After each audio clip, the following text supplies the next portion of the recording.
बांग्लादेश का जन्म 1971 में भारत पाकिस्तान युद्ध में पाकिस्तान की हार का परिणाम था। 16 दिसंबर 1971 को पाकिस्तान ने अपनी पराजय स्वीकार करते हुए आत्मसमर्पण कर दिया। 13 दिन के भारत पाकिस्तान युद्ध में लगभग 20,000 भारतीय जवान शहीद हुए। युद्ध की समाप्ति के बाद जहां एक ओर बांग्लादेश की जनता के लिए आतंकवाद और यातना का अंत था, वहीं दूसरी ओर भारत के लिए यह लोकतांत्रिक समाजवाद और धर्मनिरपेक्षता की विजय थी।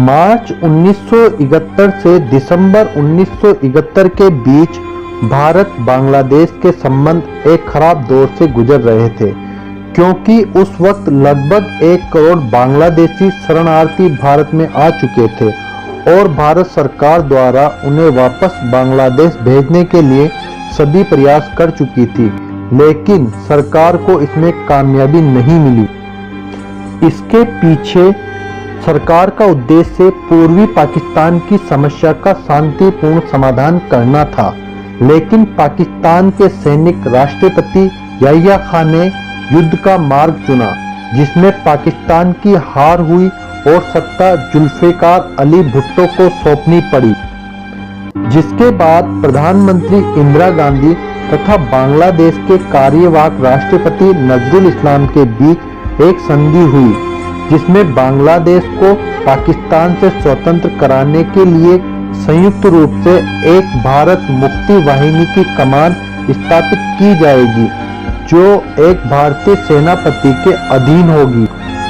और भारत ने आश्वासन दिया कि जब बांग्लादेश में शांति स्थापित हो जाएगी तब भारत अपनी सेना वापस बुला लेगी। और भारत ने सभी देशों से आग्रह किया कि शेख मुजीबुर रहमान को पाकिस्तान जेल से रिहा कराया जाए।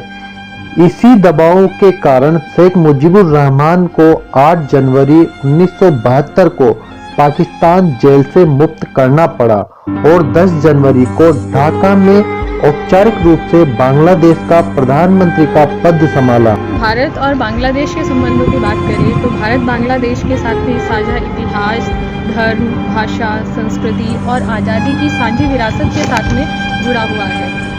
जब धर्म के आधार पर पाकिस्तान भारत से अलग हुआ तब पश्चिमी पाकिस्तान ने पूर्वी पाकिस्तान पर बहुत अधिक जुल्म उठाए, बहुत ज़्यादा नरसंहार हुआ, मानवाधिकारों का उल्लंघन किया गया। तब जो हमारी तत्कालीन प्रधानमंत्री हैं श्रीमती इंदिरा गांधी जी, उन्होंने एक बहुत ही कड़ा फैसला लिया और जिसके परिणाम स्वरूप 16 दिसंबर 1971 को दुनिया के नक्शे पर एक नए देश का उदय हुआ, जिसे कि आज हम सब बांग्लादेश के नाम से जानते हैं। हालांकि जो शेख मुजीबुर रहमान हैं वे बांग्लादेश का स्वतंत्रता दिवस 26 मार्च 1971 को ही घोषित कर चुके थे और उनकी आज़ादी के बाद में, बांग्लादेश की आज़ादी के बाद में, तब से लेकर आज तक हम 26 मार्च को ही उनका स्वतंत्रता दिवस मनाते हैं।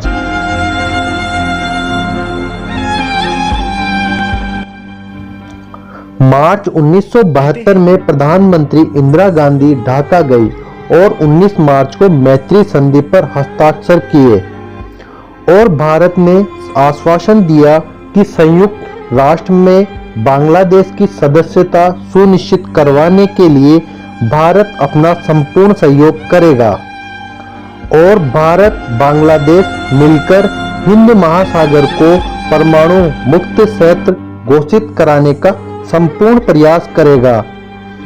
बांग्लादेश से भारतीय सेना 25 मार्च 1972 तक वापस बुलाई जानी थी, लेकिन भारत ने अपनी सेना संधि हस्ताक्षर करने से पहले ही बुला ली, ताकि विरोधियों को यह नहीं लगे कि बांग्लादेश ने संधि पर हस्ताक्षर भारतीय सेना के दबाव में आकर किए हैं।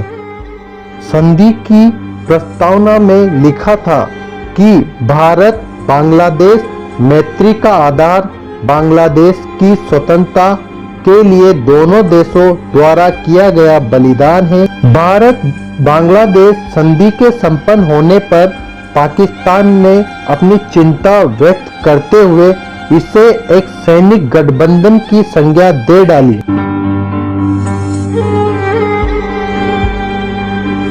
भारत बांग्लादेश सीमा के दोनों ओर 26 किलोमीटर तक के क्षेत्र को कर मुक्त क्षेत्र घोषित किया गया और 22 फरवरी 1974 में पाकिस्तान ने बांग्लादेश को मान्यता दी और इसी वर्ष इस्लामी देशों का एक सम्मेलन भी आयोजित किया गया जिसमें बांग्लादेश को भी निमंत्रण दिया गया था। इस सम्मेलन में भारत विरोधी तथा इस्लाम समर्थन के नारे लगाए गए। 1975 में जब भारत बांग्लादेश के बीच गंगा जल बंटवारे पर हस्ताक्षर हुए तो पाकिस्तान को इस संधि से बड़ा झटका लगा। 1982 में बांग्लादेश ने उदारीकरण की शुरुआत की, जिसका नतीजा ये था कि दोनों देशों के बीच व्यापारिक संबंधों में बहुत बढ़ोतरी हुई, भारत को बहुत से आर्थिक फायदे मिले। 1985 का ही वो दौर था, 1985 से 90 का दौर, जब भारत के साथ बांग्लादेश का व्यापार जो है दुनिया और सार्क के देशों के मुकाबले सबसे ज़्यादा बढ़ गया था। शेख मुजीबुर रहमान की हत्या। मुजीब सरकार आर्थिक व राजनीतिक दोनों प्रकार से लड़खड़ा रही थी। वस्तुओं के मूल्य लगातार बढ़ रहे थे। इससे निपटने के लिए मुजीबुर रहमान ने 28 दिसंबर 1974 को आपातकाल की घोषणा करके सभी शक्तियों को अपने हाथों में ले लिया, लेकिन फिर भी वो महंगाई पर काबू नहीं कर सके। 15 अगस्त 1975 को सेना के कुछ अधिकारियों ने एक सैनिक विद्रोह करके बांग्लादेश के प्रधानमंत्री शेख मुजीबुर रहमान व उसके परिवार की हत्या कर दी। शेख मुजीबुर रहमान की हत्या के बाद सत्ता जियाउर रहमान के हाथों में आ गई।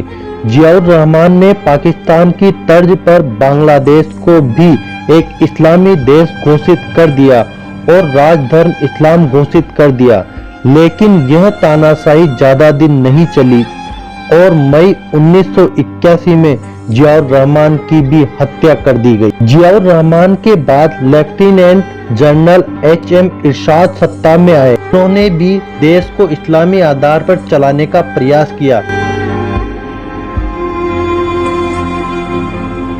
5 वर्ष का गंगा जल समझौता 1972 में हुआ था, जो 1982 में समाप्त हो चुका था। के बावजूद भारत बिना किसी शर्त के बांग्लादेश को पानी देता रहा। 1996 में शेख हसीना बांग्लादेश की PM बनने के बाद भारत और बांग्लादेश के बीच संबंध सुधरने लगे और शेख हसीना ने गंगा जल बंटवारे पर 30 वर्ष का समझौता किया।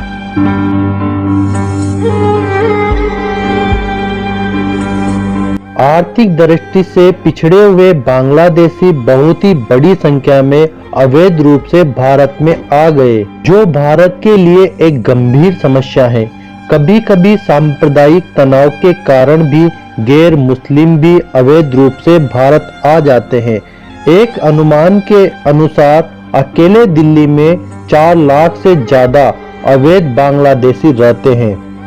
इसी को देखते हुए भारत बांग्लादेश की सीमा पर बाड़ लगाने का कार्य चल रहा है। इसका उद्देश्य नकली नोटों की आपूर्ति को रोकना है और अवैध प्रवेश को भी रोकना है। प्रधानमंत्री नरेंद्र मोदी 2015 में बांग्लादेश की यात्रा पर गए। बांग्लादेश की यात्रा के दौरान दोनों देशों के बीच 22 दस्तावेजों पर हस्ताक्षर हुए, जिसमें सबसे महत्वपूर्ण भूमि विवाद समझौता रहा, जो 41 वर्षों पूर्व से चला आ रहा था। भारत बांग्लादेश रेल समझौता। मैत्री एक्सप्रेस का समझौता 14 अप्रैल 2008 में हुआ था। 43 साल बाद दोनों देशों को जोड़ने वाली ट्रेन सेवा कोलकाता से ढाका से पुनः शुरू की गई थी। वहीं भारत व बांग्लादेश के बीच तकनीकी सहयोग, शिक्षा, संस्कृति व विद्युत क्षेत्र में भी सहयोग करने की बात कही, लेकिन कहीं ना कहीं भारत बांग्लादेश के बीच विवाद भी देखने को मिलता है, जैसे चीन का $46 बिलियन का निवेश बांग्लादेश पर करना, वन बेल्ट वन रोड बनाना, चटगांव पोर्ट पर निवेश करना।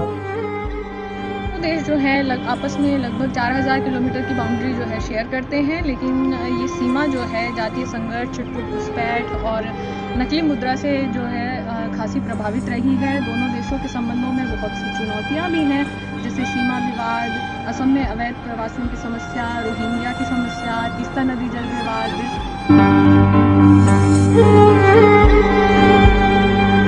वहीं आजकल भारत से बांग्लादेश की कुछ नाराजगियां दिखाई दे रही है। जब से भारत ने CAA पर कानून बनाया है, तब से बांग्लादेश की PM शेख हसीना नाराज है।